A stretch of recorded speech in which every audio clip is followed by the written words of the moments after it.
Hey everybody, it's Angelo with Angelo's Workbench here with the next project. I had to zoom way out on the camera for this one. This is a big box. It is taking up the entire workbench. To give you an idea as to scale, let's see here, right there is 12 inches. So this is roughly 19 and a half, 20 inches across and a good 10 inches in height. This is a big box, and it's pretty thick too.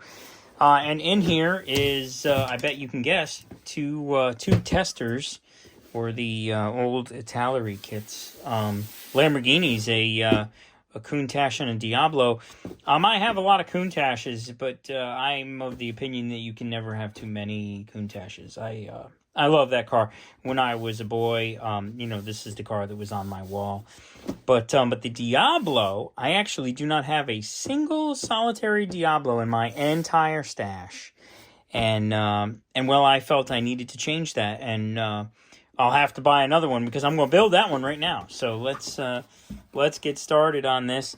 So when I first opened the instructions, I was like, oh, I don't have the Countach instructions. Oh no, that's going to stink. I guess I could figure it out or find them online. But then, so this page is the Diablo instructions, and then if you flip it over, you have the Countach instructions. So it's one page, big page, fairly simplified instructions in very small print. Fortunately, I have a magnifier. They do have color callouts. Calling out Testors paints, of course. I mean, it is a Testors kit, right? And they have a little bit of information on the car, some technical details, 500 horsepower at 5,000 RPM. Thank you very much. That's not bad. So that is the instructions. And then we come to a single decal sheet for the Countach. There does not appear to be a decal sheet for the Diablo. It wasn't pictured in the auction, and so I kind of figured I might not be getting it, but everything else is here, and the bags are still sealed, and not a lot of parts, not a high parts count kit. You've got some basic engine detail, like a big plate. It's almost curbside. I'll do some detail painting and work some magic there, and come up with something that's halfway decent. And then this is the Countach kit, which we will not open at this time because I've got little parts flying around inside that bag, and I want to keep them inside that bag. But we will get started opening this straight away. So let's I might rob some of these Lambo decals for my Diablo, the Countach decals for my Diablo. And then when I do build this Countach, I can always score some. I've seen this decal sheet out on eBay in a few different places. I could just score one of those when the time comes. No sense in getting it now and have it sit around and go stale or bad or whatever decals do, where all of a sudden you can't use them anymore. I knew that was going to happen. Off camera, I'm dropping stuff all over the place. I'll get it after. So let's go with opening this bag, right? Let's see here. I get my hobby knife here. Watch my fingers. I don't want to be 9-fingered Angelo. All right. There we go. It's been it's been 30 years since these parts have seen fresh oxygen, so it's kind of interesting. Made in Italy. There's the Italeri link. I believe it probably says it on the box too, or maybe somewhere on these instructions, buried in the fine print. There's an awful lot of fine print though. No, there's no copyright, no anything anywhere. So yeah, let's see what we've got for clear parts here. Oh, this is interesting. Look, there's like a tinted sunshade in the top of the windshield, and that looks really good for having been in a box for 30 years, slamming around with all the parts, no individual plastic wrap, no nothing. Look at how good that all looks. That is fantastic. There's the tail lights, little turn signal lights. Those little tiny lights that are buried in the front bumper. Those look cool. But that is in remarkable condition considering how it was stored. I'm impressed. And then we have chrome, which all of the chrome is coming off. There isn't going to be any chrome on this car. I will, and here's the other wheel. I will, wow, that is a deep wheel, man. These are some big meats on the back of this thing. Wow, and that looks like whatever that was attached to, it just broke off. Thankfully, it wasn't the body. Doesn't appear. Good. And here's a spoiler. No, wait a minute. It's not a spoiler. Front bumper, rear bumper. But anyway, I wanted to get to the tires. These are some big tires. We're gonna open these bad boys up. Look at the size of these. Woo! Oh, they're stuck together. Oh, they have some branding on them. Actually, there's no brand on it. It says, I don't know what it says. Hold on a second. I need my eyeballs because I can't read that little thing even with those specs on. Let's see. Let's get the magnifier going here.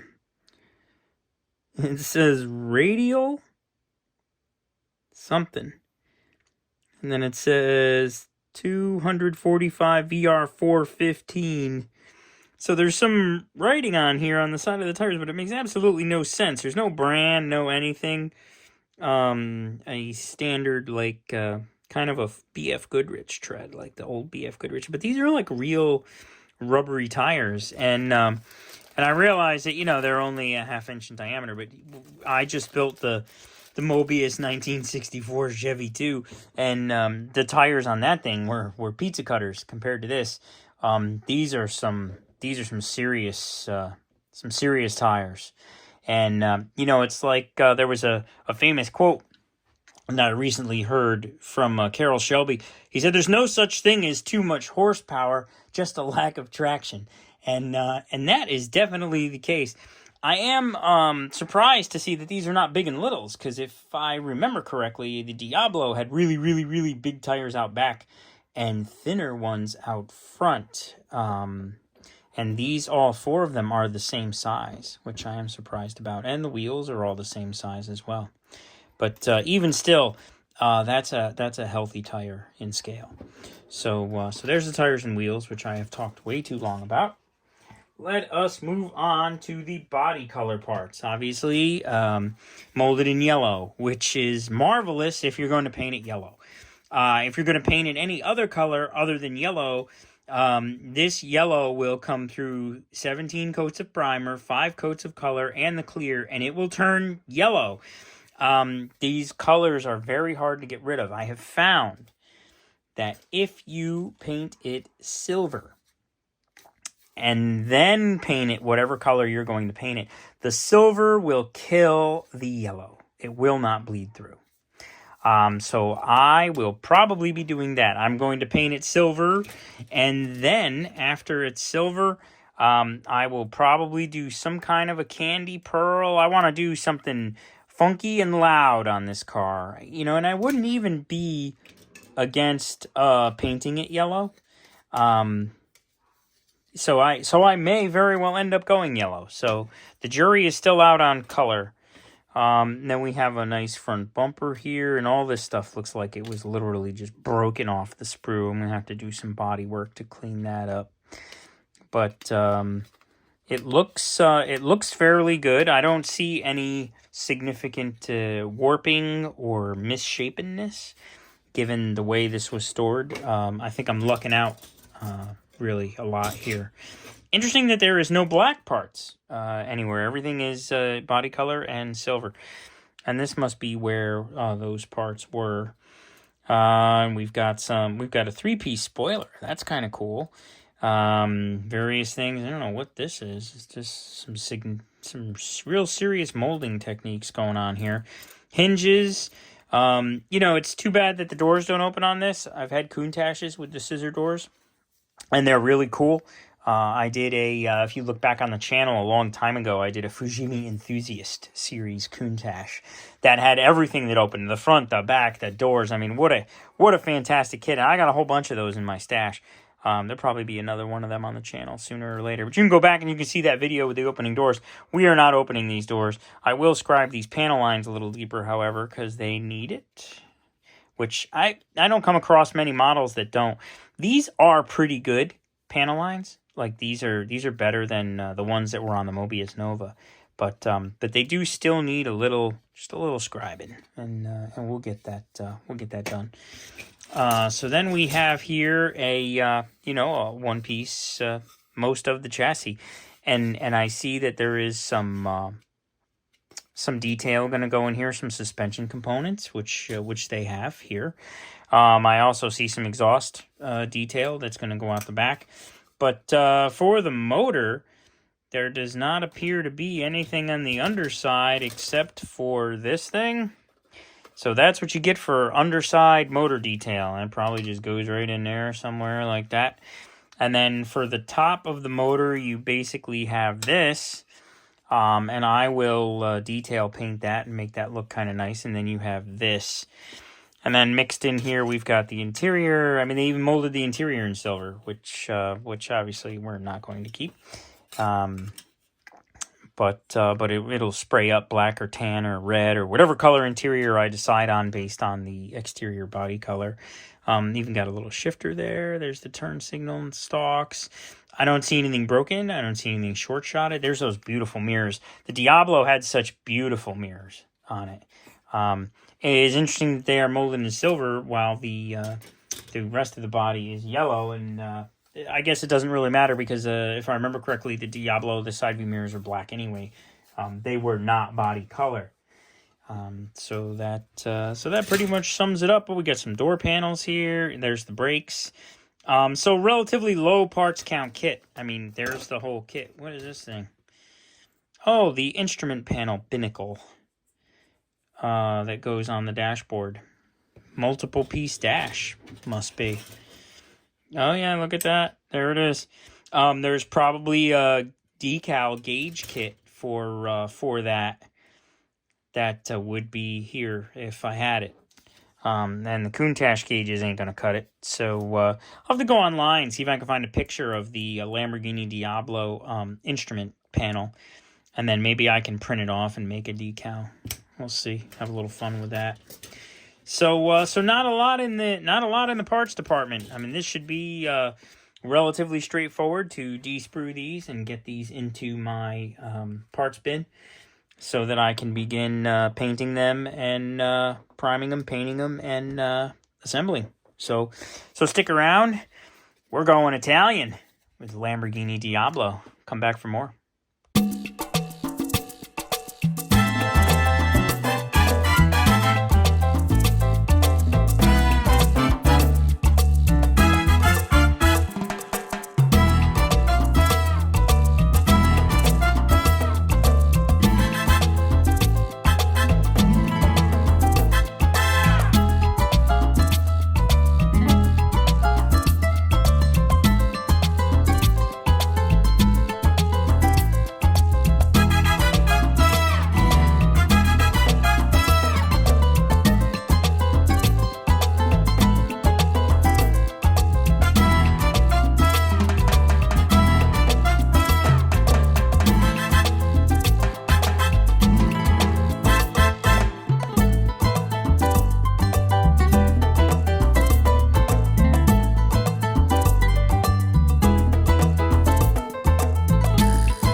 Okay, so I've got all of the parts removed from the sprues.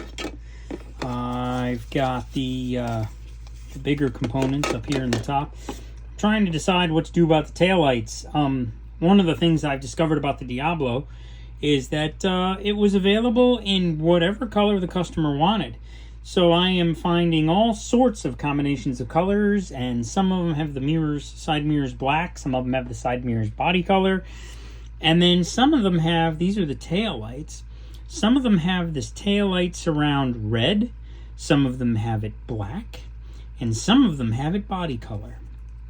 I'm kind of partial to the body color one, but I'm not sure if I can pull it off. We'll see. Or I will just go with the red, probably. So that is where I'm at with this. I have all of the pieces that are going to be aluminum in here. I've got all the semi-gloss black pieces there. I've got various colors here. The brakes, I'm going to do some kind of something shiny. And then the suspension I want to do in like a gold, kind of make it look like a high-end aftermarket suspension has been put on the car. Same thing with these parts. Some of these are going to be steel. Some of them are going to be custom colored. The wheels are going to be removed. Their chrome is going to be removed, and they're going to be done in a color. I have not decided yet. I haven't even decided what color the car is going to be yet. So probably some kind of custom mix. I'm thinking of maybe a candy pearl, shoot it a silver or a gold, and then go with a transparent candy. The Createx company makes a paint called Candy 2O, and it comes in various colors, and is really quite amazingly beautiful if you do it right. And the nice thing about it is, depending on how many coats you put on, depends on the shade that you get. So this is the Candy 2O, which is actually a transparent water-based aniline dye. And this one is Caribe Blue, and this one is Deep Purple, which is pretty nice. I've used that before. Well, I've used all these before. And then this is Grabber Orange, which is kind of interesting. And then Blood Red. So, and these, they bring out such a deep candy. It just looks like a miles deep color. I think I used this over a gold to get like a Metal Flake Candy Apple Red. And that came out really good on a Corvette that I did for somebody. So, so I'm thinking I would like to try one of these on this car, but I don't know where I'm going yet. Stay tuned for more information. I've got the bodies in primer. All the parts are in primer, and it's ready to go. Now, that's a gray primer. If I go with a candy, I would most likely leave it as a gray primer and go with a silver. If I decide to go with a bright color, like an orange or a red, then I would switch that over to a white primer, put a white primer over the gray. The primer color will affect the color that goes over it. So if you have a dark gray primer, the color will look a little darker than if you sprayed it over something with a white primer. So, as many of you already know. So, here we go. Well, I've been experimenting off camera, and I have painted the car. Rather than go with the candy, as I discussed just a moment ago, I decided I found this in stock, and I wanted to try this. I've been wanting to try this. This is a Testors color shift. It's water-based, and it looks like that. And they say that it works best over a black base coat. So I can vouch for that. So I had some Stynel Res Black in stock. So I did the car in, I did a test spoon first. Here's the test spoon. I don't know if the camera is going to pick up the color shift, but under such a bright light, you don't get the color shift. Let's try this. You can see it shift from a purple to a blue without the bright light on. Or maybe if I turn the light yellow. No, it's not working. Or just turn it down. No, not working. So, so it looks probably like a metallic blue to you. I'll tell after I do some video processing and look at this. But it looks like the iPhone screen is picking it up like a metallic blue, but it does have a purple shift to it. And then this is what the body looks like. Now this is not cleared,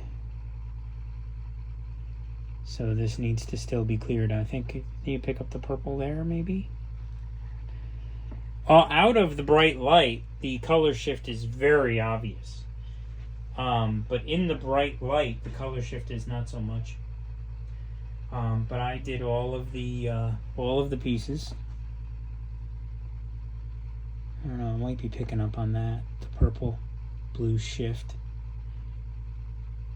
because this has surfaces that are perpendicular to one another. So that's what it looks like. And the purple blue shift is sweeter than sweet. And I wanted a custom color, because these cars could be ordered in virtually whatever color you wanted. And this stuff would be this metal flake is a little out of scale. It's kind of big. But not to say that it couldn't have been ordered that way. I mean, I've seen cars with large scale metal flakes in them, show cars, and they look absolutely fantastic. So this has just been painted. I'll let it cure for a day, and then I'll shoot it with 2K clear and seal all that beautifulness in, and then we'll go from there. Be right back. And here is the Diablo with the 2K clear. The clear coat completely transforms the color shift. It makes it substantially more prevalent and beautifies the car. I cannot wait to assemble this. Thanks for tuning in to the Testors Lamborghini Diablo build. Go ahead and click that like and subscribe button if you're not already a subscriber. Make sure you click that bell so you don't miss out on the next edition of Angelo's Workbench, when we will be getting to work on painting all of the parts and maybe begin some assembly work. Thanks again for watching. Video 2 in the series will be up next week. See you soon.